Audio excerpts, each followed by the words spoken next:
श्री परमात्मने नमः। सूत्र 19। जिस तरह दर्पण अपने में प्रतिबिंबित रूप के भीतर और बाहर स्थित है, उसी तरह परमात्मा इस शरीर के भीतर और बाहर स्थित है।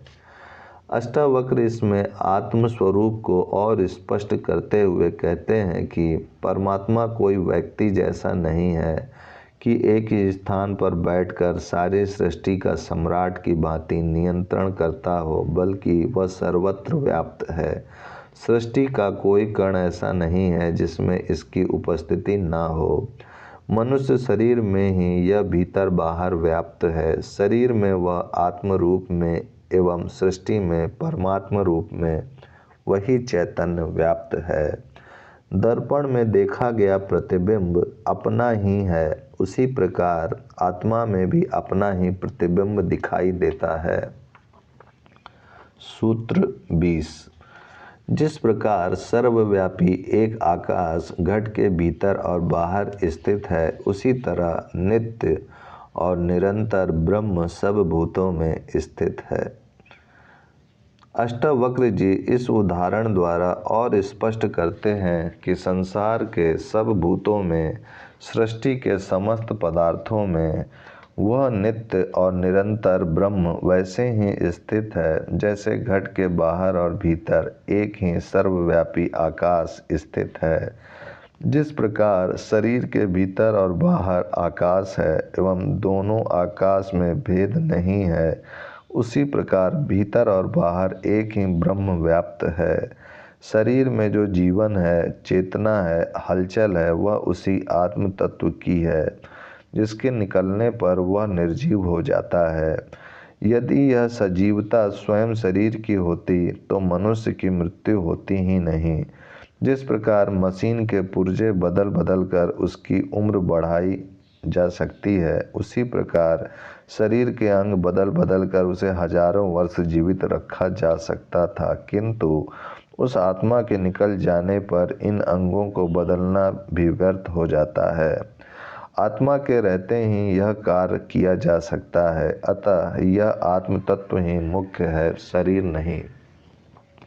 राजा जनक को अष्टावक्र द्वारा दिए गए ज्ञान के उपदेश का सार इतना ही है कि आत्मा और परमात्मा एक ही तत्व है। उसे पाना नहीं है, वह प्राप्त ही है। केवल अज्ञान से विस्मृत हो गया है, उसे ज्ञान द्वारा पुनः स्मृति में लाना मात्र है। ये ध्यान, योग, उपासना आदि आंतरिक स्वच्छता के लिए है। शरीर में उस परम शक्ति को झेलने की तैयारी मात्र है, जिससे पात्रता आती है कि तुम उसे झेल सको। अचानक घटना घटने पर मनुष्य पागल भी हो सकता है। यह शास्त्रीय ज्ञान उसमें बिल्कुल काम नहीं आता। इसका महत्व इतना ही है कि आत्मज्ञान में कैसी स्थिति होती है, इसे समझा जा सके।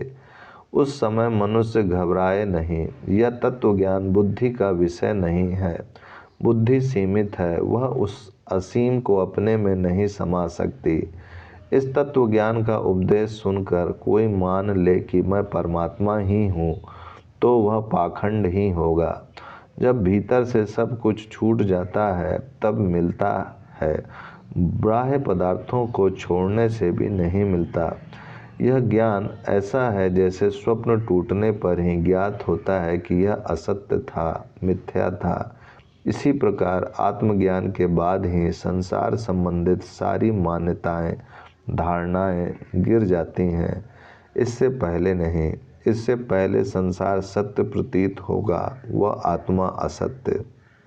जीवन में भी साक्षी भाव रखने पर भ्रांति मिट जाती है। अष्टावक्र इसीलिए निष्ठा की बात कहते हैं, वह समाधि को भी बंधन मानते हैं। यह उपदेश इतना सार गर्भित है कि जनक को सुनते सुनते ही आत्मबोध हो गया, स्वस्वरूप का ज्ञान हो गया। इसका कारण था कि उनकी पात्रता पूर्ण थी।